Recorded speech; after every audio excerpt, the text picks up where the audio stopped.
It's 1 a.m., you're lying in bed doing nothing wrong, thinking about nothing in particular, and then it hits. Something you said at a party 3 years ago, a presentation that went sideways, the way your voice cracked at the worst possible moment, something so specific, so vivid that your body actually reacts. You wince, you pull the covers up, maybe you make a sound out loud just to interrupt it.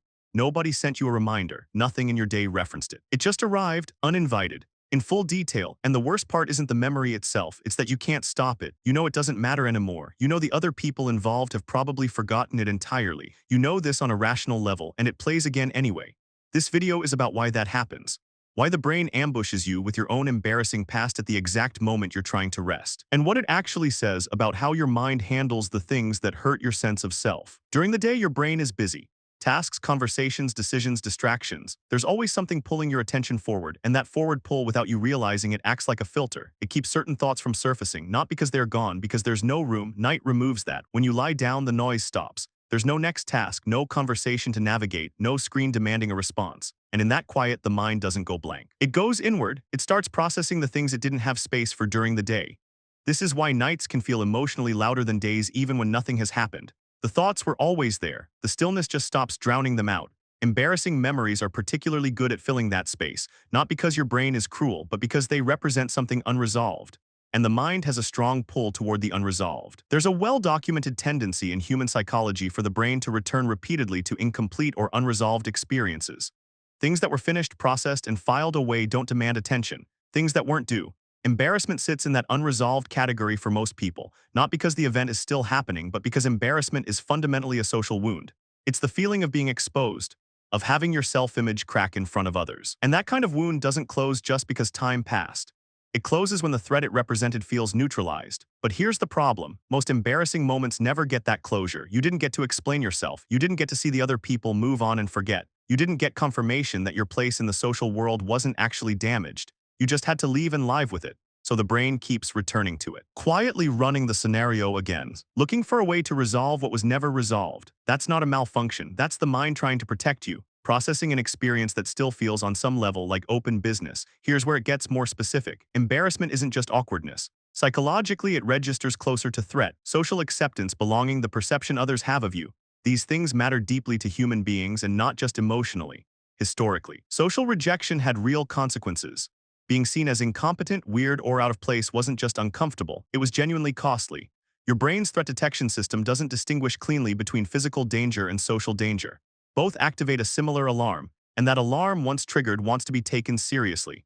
It wants you to review what happened, understand what went wrong, and figure out how to prevent it from happening again. That's why the memory doesn't just pass through, it gets examined. You replay the moment, you consider how others might have interpreted it, you imagine alternative versions where you handled it better. The brain is running a post-mortem, not to torture you, but because the threat system filed it as important and it hasn't been cleared yet. The fact that the threat is long gone doesn't automatically update the file. Time passes. The alarm doesn't necessarily follow. There's another layer that makes this harder. When these memories surface at night, they don't arrive neutrally, they arrive filtered through the part of your brain that's most sensitive to social evaluation.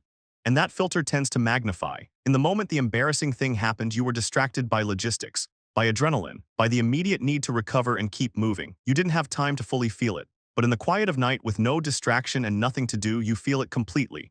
The memory itself may be accurate. The emotional weight attached to it, though, often isn't. It feels bigger than it was because now you're experiencing the emotion your nervous system didn't have time to fully process the first time. This is part of why people sometimes feel more ashamed of a memory years later than they did when it happened. Not because the event got worse, because the emotional processing got delayed and it's arriving now out of context with full force and no buffer. Not every awkward moment becomes a recurring nighttime memory. The ones that tend to stick share something in common. They touch something you care about. The presentation that went badly stays with you if you care about being seen as competent. The joke that landed wrong stays if you care about being liked.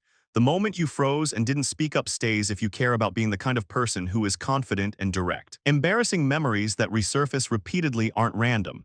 They tend to cluster around your core self-image, the places where you most want to be seen a certain way. Because those are the places where exposure hurts the most, and where the gap between who you want to be and how you appeared in that moment is the largest. The memory keeps returning not just because it was embarrassing, but because it still feels like unfinished testimony about who you are. And the self doesn't let that kind of testimony go easily.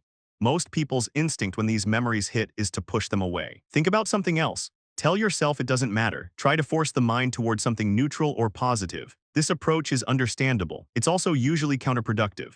Actively trying to suppress a specific thought tends to increase its presence. Trying not to think about something requires holding that thing in focus in order to avoid it.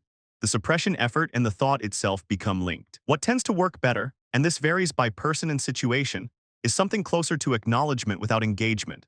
Recognizing the memory showed up, noticing the feeling it carries, and not chasing the loop of replaying and analyzing it further. The brain revisits what feels unresolved. The more you fight and suppress, the more unresolved it stays. The more you acknowledge and release, the less urgency it tends to carry over time.